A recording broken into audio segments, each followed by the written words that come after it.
नमस्कार, बहुत स्वागत आप सभी दर्शकों का। आपके साथ मैं अक्षय विदुआ। आप देख रहे हैं स्वदेश न्यूज। पाकिस्तानी आतंकी ठिकानों पर ऑपरेशन सिंदूर के बाद भले ही सीमा पर सीज फायर हो, लेकिन जम्मू कश्मीर के सीमावर्ती क्षेत्रों में युद्ध के दौरान जिस तरह की तैयारी होनी चाहिए, वो काम अब तेजी से चल रहा है और इसे कुछ अलग ही अंदाज में हम आपको समझाते हैं। दरअसल राजौरी, पुंछ हो या फिर दूर के गांव जहां कभी हर रात सिर्फ और सिर्फ गोलियों की गूंज सुनाई देती थी, अब वहां रातें रणनीति की थाली में सजे सन्नाटे की तरह हो चुकी हैं। सरहद के इन गांवों में अब रुकना नहीं सीखा है, बल्कि टिककर और डटकर दुश्मन की गोलियों और सीज फायर के उल्लंघन का सामना करना सीख लिया है। सोच समझकर खड़ा होना सीख लिया है। बॉर्डर पर अब सिर्फ गोलियों की सीमा नहीं, तैयारी का मैदान भी ये गांव बन गए हैं, बॉर्डर के इलाके बन गए हैं। जहां पहले डर था, अब वहां पूरी तरीके से तैयारी है। ये तो कम से कम कुछ तो राहत है। सीमा उस पार से जब आधी रात को गोले बरसते थे, बॉम्बिंग होती थी, सीज फायर का उल्लंघन होता था, लगातार गोलियां बरसती थीं, तो गांव वाले बेतहाशा उठकर भागने को मजबूर हो जाते थे। लेकिन अब ये बंकर इनसे कम से कम इतना सहारा है कि तुरंत आपको गांव खाली नहीं करना पड़ेगा। और ये सरकार की एक अच्छी पहल है। आर्मी इसमें बढ़ चढ़कर काम कर रही है। और जैसा कि आपने रिहायशी लोगों से सुना कि कम्युनिटी बंकर बनाए गए हैं और भी बहुत सारे बंकर कुछ लोग अपने स्तर पर भी अपने घरों में जानो माल के नुकसान से बचने के लिए बना रहे हैं। तो आइए, चर्चा के मेहमान हमारे साथ जुड़ चुके हैं, उनसे हम आपको रूबरू कराते हैं और ज्यादा जानकारी लेते हैं। हमारे साथ में कुछ सैन्य अधिकारी इस वक्त जुड़ रहे हैं मेरे साथ लाइव। मेरे साथ गौरव पवार हैं, आप रिटायर्ड आर्मी अधिकारी हैं, ऑफिसर हैं थल सेना के, रिटायर्ड आर्मी ऑफिसर थल सेना। इसके अलावा पीसी थपलियाल साहब हैं, रक्षा विशेषज्ञ, इस वक्त मेरे साथ हैं। बहुत बहुत स्वागत आप दोनों मेहमानों का स्वदेश न्यूज में। तो गौरव पवार, ये आपने इस बारे में कुछ सुना कि अभी जो बंकर्स का इस्तेमाल हम लोग दुर्गम युद्ध क्षेत्रों में किया करते थे, हमारी सेनाएं किया करती थी दुश्मन की बॉम्बिंग से बचने के लिए, या फिर घात लगाकर जब कई कई दिनों तक वहां बैठना होता है हमला करने के लिए, या सामने से हो रही हरकत पर नजर रखने के लिए हम अपने सैनिकों को बंकर में छुपाया करते थे। रिहायशी इलाकों में ये पहल कितनी सफल हो पाएगी और कितना नुकसान बच पाएगा इससे? और ये इनिशिएटिव गवर्नमेंट का है, आर्मी का है, क्या इससे पहले ये हुआ है या अपने आप में ये अभूतपूर्व है? गौरव पवार। अक्षय जी, पहले तो स्वदेश सेना के माध्यम से आप सभी को मेरा जय हिंद है, देशवासियों को मेरा जय हिंद जी। देखिए, जो अभी जो बंकर वाली बात है, बहुत सही ये मोदी जी ने काम किया है। क्योंकि अगर ये बंकर्स, जैसे ये उदाहरण के तौर पे मैं आपको बता रहा हूँ, रसिया और यूक्रेन का जो युद्ध चल रहा था, तो उस समय जैसे रसिया का जो अटैक हो रहा था, तो यूक्रेन के जो लोग हैं जो बंकर में जाकर घुस जा रहे थे, छिप जा रहे थे, अपने को बचाव कर रहे थे, एयर स्ट्राइक से बचते थे। तो ये कहीं ना कहीं बहुत बढ़िया मोदी सरकार की तरफ से ये पहल किया गया है। और ये आने वाले समय नहीं, पहले से होना था। अभी जो सेना के माध्यम से ये बन रहा है, और ये कहीं ना कहीं रियासी इलाकों के लिए बहुत महत्वपूर्ण रहेगा। गौरव जी, ये आर्मी जो आप थल सेना में रहे हैं, राइट? तो थल सेना और जल सेना जो है वो अलग अलग जो है वो अलग अलग स्तर की युद्ध लड़ती है। वायुसेना की परिस्थितियां युद्ध लड़ने की अलग होती हैं। जब में एयर वॉर होता है फाइटर्स प्लेन के बीच में, तो वहां बचाव की जो उम्मीद होती है वो बहुत न्यून होती है, बहुत कम होती है, क्योंकि फाइटर प्लेन से गोली लगेगी, प्लेन क्रैश होगा, लैंड तो होगा नहीं वो नीचे। और मैंने आज तक कभी सुना भी नहीं कि किसी फाइटर प्लेन का कोई कियोस्क हुआ हो और वो जमीन पर सही सलामत उतर आया हो। एक अंतिम विकल्प फाइटर्स के पास होता है, पायलट्स के पास, कि वो खुद को इजेक्ट करके बचा सकते हैं। और अक्सर उस तरह के केसेस में भी ये होता है कि वो दुश्मन के इलाके में जाकर गिरते हैं, फिर उनको तरह तरह के टॉर्चर से गुजरना पड़ता है। और बहुत कम मामले हमने देखे हैं कि वो हस्तांतरित किए जाते हों। ज़्यादातर मामलों में तो बहुत बुरी कंडीशन करके हमेशा दुश्मन मुल्क हैंड ओवर करते हैं इस तरह की। और कई कई बार तो ऐसा भी होता है कि लाशें आती हैं शहीदों की, ऐसा भी हो जाता है।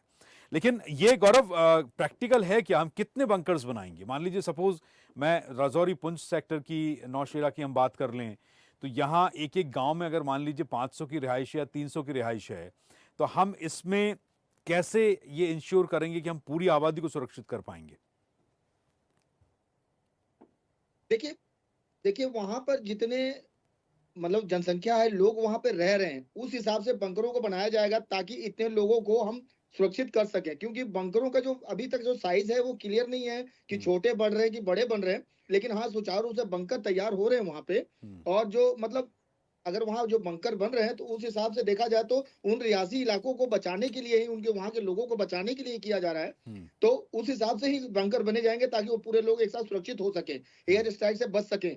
जब क्योंकि इसके बाद जो मॉक ड्रिल की प्रक्रिया हुई थी, उसी मॉक ड्रिल को अभी इसके में करके देखा भी जाएगा कि सारे जो वहां के रहवासी या व्यक्ति हैं वो अंदर जा पा रहे हैं कि नहीं जा पा रहे हैं। मैं जानना चाह रहा था गौरव कि अभी जैसे थपेदार साहब से मैंने पूछा कि आपने भी कहा कि अभी साइज क्लियर नहीं है, ये सारी चीजें, लेकिन क्या इससे पहले हमने देखा है कि कभी सीमावर्ती इलाकों में बंकर का पहले निर्माण हुआ हो, या ये वेरी फर्स्ट टाइम है, बिल्कुल अभी नई चीज है, ये नया तरीका है लोगों को बचाने के लिए, और ये सब कुछ हमने अडॉप्ट कहां से किया? आपने जिक्र किया अभी हमास का, तो क्या गाजा का आपने जिक्र किया, तो क्या हमने ये आइडिया इंपोर्ट किया है, या आर्मी और सरकारें कभी पहले भी इस मामले में विचार कर चुकी हैं? क्योंकि ये देर आए दुरुस्त आए जैसा है। नहीं सर, ये हमारे आर्मी में पहले से था। ये हम अपनी सुरक्षा के लिए बनाते थे, एयर डिफेंस से बचने के लिए। हमारे पास जहाँ पे बॉर्डर इलाका था वहां पर हम इस बना करके हम अपनी सुरक्षा के लिए रखते थे। लेकिन सरकार ने कहीं ना कहीं ये रियासी इलाकों को, जो अभी ऑपरेशन सिंदूर चला था, उसमें हमारे कुछ रियासी इलाकों में जो उन्होंने गोलाबारी किया था, जो एरिया को बर्बाद किया था, उस हिसाब से वहां के लोगों को उस एरिया से न निकाल करके वहां हम उस बंकर में रखेंगे ताकि वो सुरक्षित रह सकें। ये जो पहल हुआ है ये बहुत अच्छा, शानदार हुआ है। ये पहल हम अपने बचाव के लिए पहले किया करते थे आर्मी में।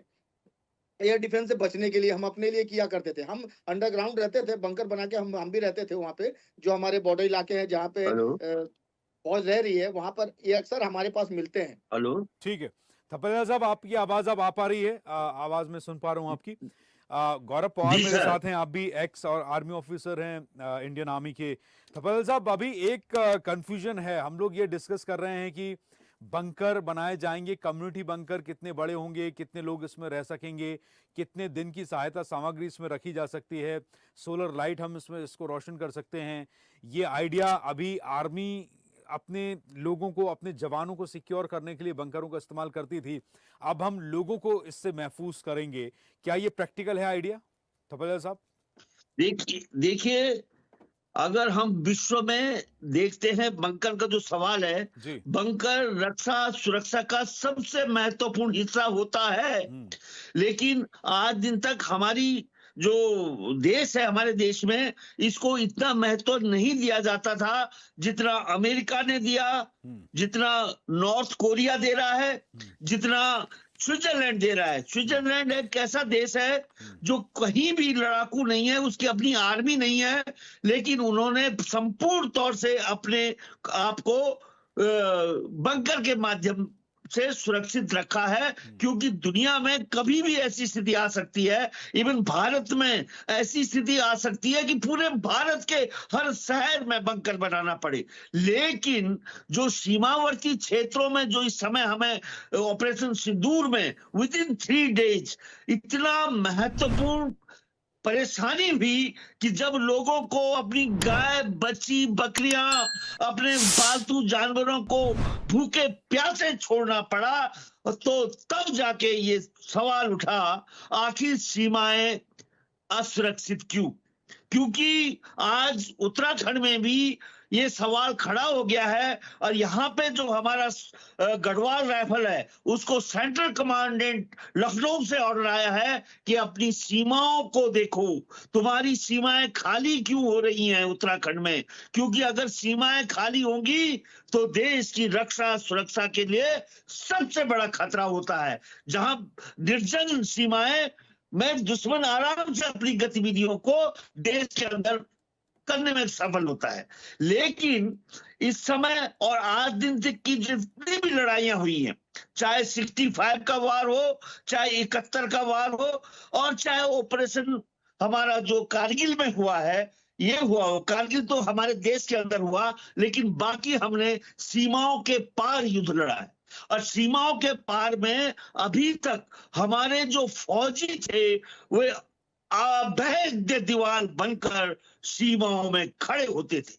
लेकिन इस समय हमें एहसास नहीं था कि इतना इतना समय आएगा, हमारे मुंह के आगे इतनी बड़ी समस्या खड़ी होगी कि हमारी फौज सीमाओं पे पूरी तौर से तैनात होगी। हम अपनी फौज को पूरी तौर से तैनात नहीं कर पाए थे।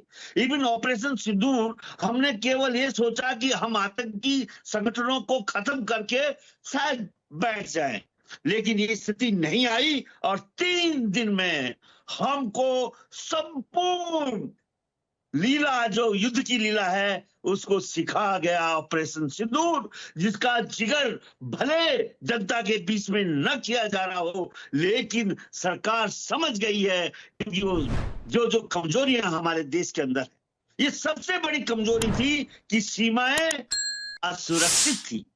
और उसमें जो आप साइज पूछ रहे हैं बंकर का, अभी हमें तय नहीं हुआ है। देश इतना गरीब है, जहां 5 किलो के राशन में देश पल रहा हो, उस देश के लोगों की ये हालात नहीं है, और आर्मी की भी इतनी हालात नहीं है कि वो सुसज्जित बंकर सीमाओं को दे सके। उत्तराखंड की सीमाओं में तो अभी हलचल भी नहीं है।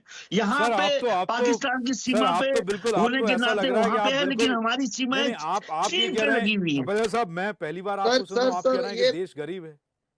आप कह रहे हैं सर, ये तो गलत बात है सर। देखिए, देश को गरीब बोलना और आर्मी को सक्षम नहीं बोलना, ये तो गलत है सर। देखो, आर्मी की हमारा सर, देखिए, हमारी फौज में आज के तारीख में हम पाकिस्तान के एयर डिफेंस, जो एयर सिस्टम है, उससे पिछड़ गए हैं। 4.5 इस तरह का हमारा एयर डिफेंस है, सर, और पाकिस्तान का 5 है।